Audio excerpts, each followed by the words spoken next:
Polity class day 3। आज हम लोग पढ़ेंगे इंडियन कॉन्स्टिट्यूशन में कितने पार्ट हैं, कितने शेड्यूल हैं और कितनी आर्टिकल्स हैं, और उसमें से एक एक पार्ट के बारे में हम लोग एनालिसिस करेंगे हमारे प्यारे साथियों। तो डे 3 में हम लोग आज आपको ये बताएंगे पहले कि भारतीय संविधान में कितने भाग हैं। अगर ये क्वेश्चन आ गया आपके पेपर में कि भारतीय संविधान में कितने भाग हैं, तो आपका सही जवाब होगा 22। ठीक है, क्या जवाब होगा? 22। और अगर अनुच्छेद की बात करेगा तो अनुच्छेद होंगे 395। अनुच्छेद की बात करेगा तो 395। और अगर अनुसूची की बात करेगा तो अनुसूची है आपकी 8। ये जो मैं डेटा लिखा हूं, ये लिखा हूं ओरिजिनल कॉन्स्टिट्यूशन का। ये जो मैं डेटा लिखा हूं, ये ओरिजिनल कॉन्स्टिट्यूशन का यानी मूल संविधान की बात लिखा हूं।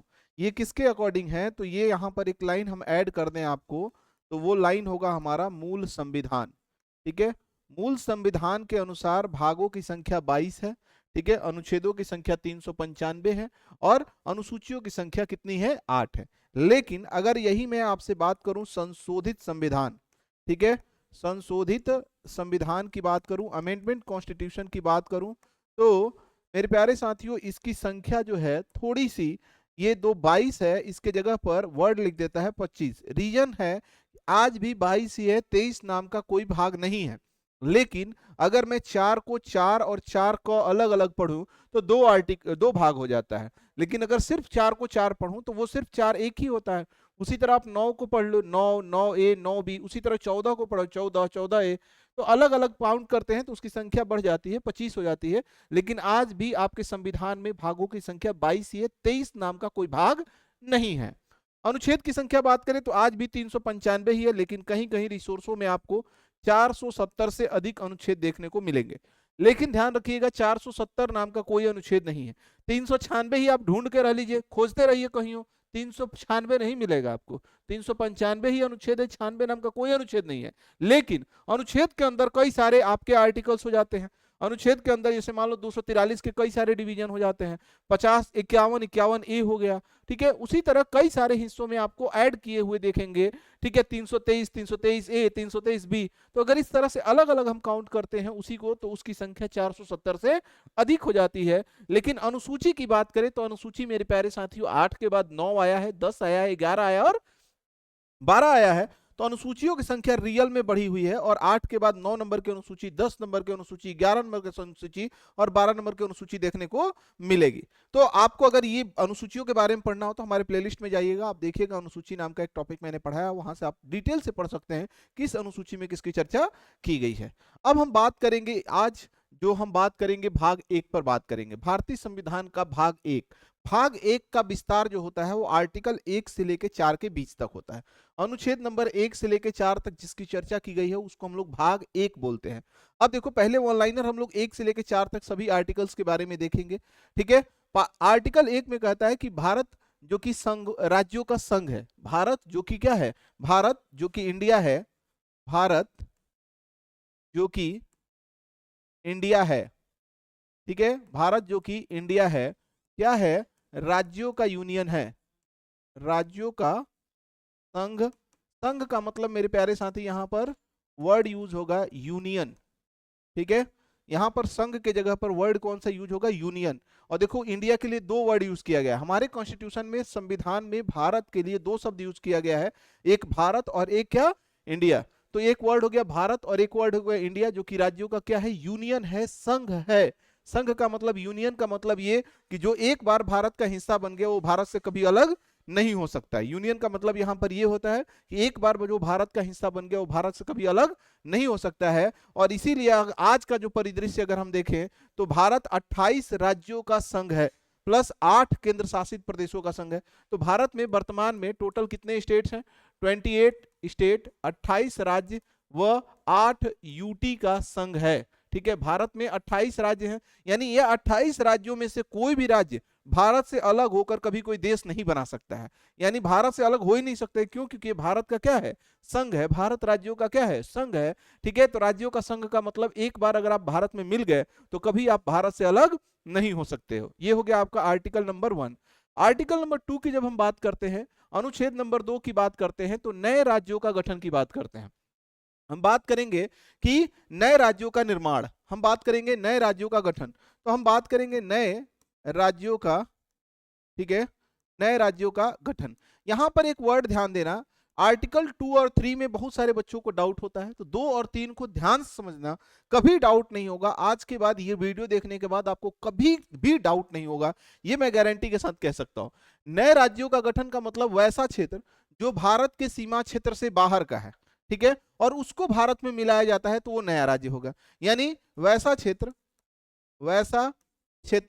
से बनेगा, वैसा क्षेत्र से राज्य बनेगा जो भारत के सीमा क्षेत्र से बाहर है, जो भारत के सीमा क्षेत्र से बाहर है, सीमा क्षेत्र से क्या है, बाहर है। जैसे इसका एग्जांपल आपको देखने को मिलता है, सिक्किम को ध्यान रखना, सिक्किम जो है वो एक देश होता था, लेकिन सिक्किम भारत का राज्य बना। तो सिक्किम जब भारत का राज्य बना तो उसको पहले सह राज्य बनाया गया था, ठीक है। 35वां संविधान संशोधन से सिक्किम को सह राज्य बनाया गया था, आर्टिकल 2A जोड़ा गया था, और बाद में सिक्किम को राज्य का दर्जा दे दिया गया 36वां संविधान संशोधन के थ्रू। तो यहां पर नए राज्य का मतलब वो जो भारत का हिस्सा नहीं है। जैसे मान लो कल को पाकिस्तान का कोई जिला भारत के साथ मिलना चाहता है, तो वो अगर भारत में इंक्लूड होगा तो किस आर्टिकल के थ्रू होगा। कल को नेपाल का कोई जिला भारत के साथ आना चाहता है, कल को श्रीलंका का कोई जिला भारत के साथ आना चाहता है, बांग्लादेश का कोई सीमा भारत के साथ आना चाहता है, यानी जो हमारे देश में नहीं है, जो हमारे देश से बाहर है, अगर उनको भारत के सीमा में ऐड करना है तो किस आर्टिकल का यूज करेंगे, आर्टिकल नंबर 2 का यूज करेंगे। लेकिन जब 3 की बात करते हैं तो जो हमारे सीमा क्षेत्र के अंदर होता है, यानी नए राज्य का तो ये हो गया। दूसरे बात ये कहता है कि सीमा क्षेत्र के अंदर मान लो कि 28 राज्य है, इन 28 राज्यों को तोड़कर तुम 280 राज्य बना दो, या 2800 राज्य बना दो, या इन सबको मिला के एक राज्य बना दो, कुछ भी कर लो। जो हमारे सीमा क्षेत्र के अंदर है, अगर उसमें कोई चेंजेस करना है तो आर्टिकल 3 का यूज करेंगे। यानी भारत के सीमा क्षेत्र के अंदर राज्यों के जो है उनसे अगर कोई नया राज्य बनता है तो आर्टिकल 3 का यूज करेंगे। मान लो किसी राज्य के नाम में परिवर्तन करना है, ठीक है, मान लो आप यूपी से हो, यूपी का नाम बदल के योगी नाम रख दो, या यूपी का नाम बदल के कोई और नाम रख दो, सूपी नाम रख दो, टूपी नाम रख दो, चूपी नाम रख दो, कुछ नाम रख दो। नाम बदलने का काम किससे किया जाएगा, तो आर्टिकल नंबर 3 से किया जाएगा, ठीक है। या मान लो यूपी का कोई डिस्ट्रिक्ट है, उसको उठा के बिहार को दे दो, या एमपी को दे दो, या छत्तीसगढ़ को दे दो, या छत्तीसगढ़ का कोई डिस्ट्रिक्ट उठा के बिहार में दे दो, ठीक है, बॉर्डर का। तो अगर किसी राज्य के सीमा में परिवर्तन करना है, अगर किसी राज्य के नाम में परिवर्तन करना है, या किसी राज्य को तोड़कर एक से अधिक राज्य के रूप में कन्वर्ट करना है, तो किस आर्टिकल का यूज करेंगे, आर्टिकल नंबर 3 का यूज करेंगे। तो आर्टिकल 3 ये कहता है कि जो भारत के सीमा क्षेत्र के अंदर है, तो सीमा क्षेत्र के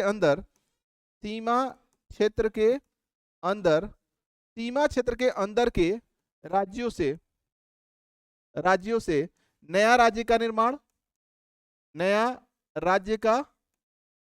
निर्माण, उसके नाम में परिवर्तन,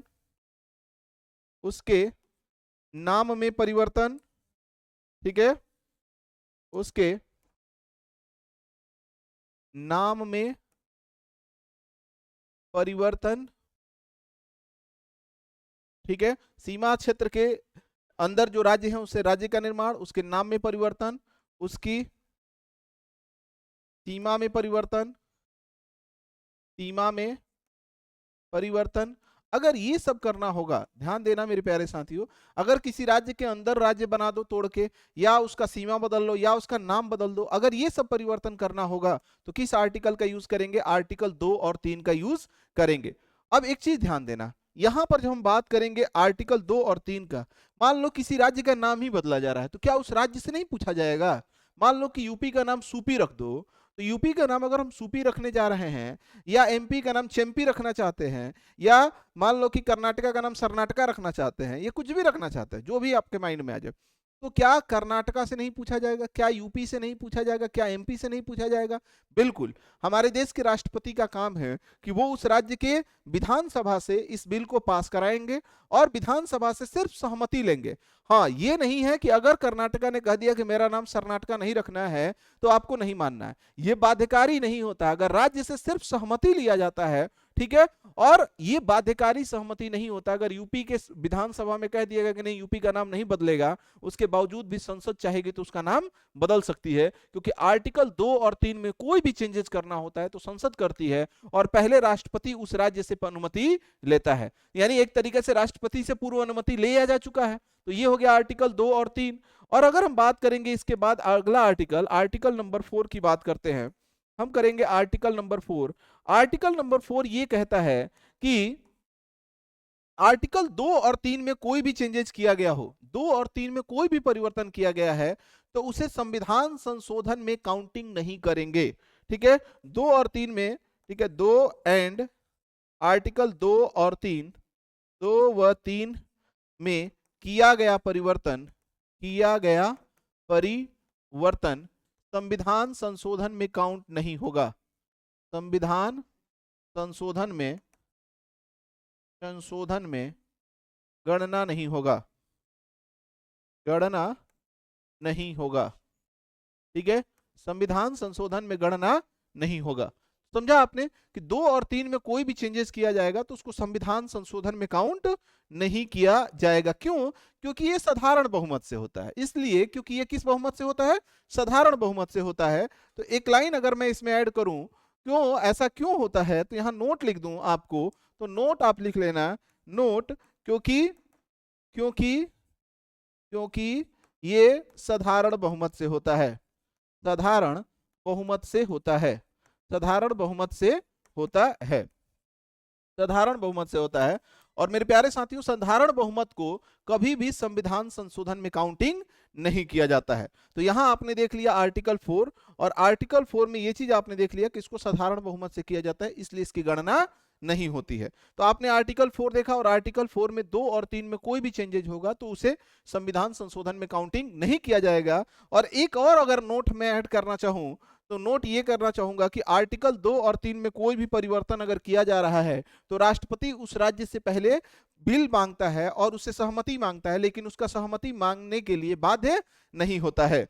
तो नोट 2 नंबर लिखेंगे, तो पहला नंबर नोट था, और नोट 2 ये लिखेंगे कि राष्ट्रपति 2 व 3 में, अच्छा 2 में तो क्या अनुमति लेना है, 2 तो ऑलरेडी आउट ऑफ इंडिया है, तो ऐसे लिख सकते हैं 2 व 3 में कोई परिवर्तन करना हो तो उस राज्य के विधानसभा से अनुमति लेता है।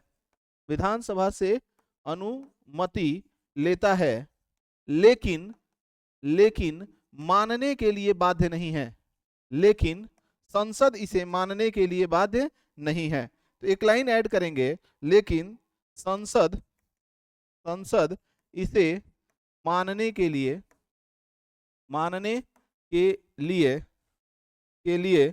बाध्य नहीं है। समझ गए बात आप? तो संसद इसे मानने के लिए बाध्य नहीं है। तो ये बात हो गई आपके इसमें। इस तरीका से आपका भाग 1 था। भाग 1 में आपने आर्टिकल 1 से लेकर 4 तक पढ़ा। 1 मतलब क्या? भारत राज्यों का संघ है। 2 मतलब क्या? बाहर का कोई क्षेत्र भारत में मिलाया जाएगा तो नया राज्य बनेगा। 2, 3 में अंदर का जो क्षेत्र है उसको तोड़कर उसका नाम बदल लो, सीमा बदल लो, उसके कुछ भी कर लो तो 3 में हो जाएगा। 4 में ये कह रहा है कि 2, 3 में कोई भी चेंजेस करोगे तो उसको संविधान संशोधन में हम काउंट नहीं करेंगे। ठीक है। प्लस हाँ, ये कहां काउंट होगा? तो अनुसूची 1 और अनुसूची 4 में इसको संशोधन माना जाएगा। अनुसूची 1 में राज्यों का संघ है, वहां में इसको चेंज मान लिया जाएगा, और राज्यसभा की सीट उसमें चेंज माना जाएगा, लेकिन संविधान संशोधन में इसकी काउंटिंग नहीं की जाएगी मेरे प्यारे साथियों।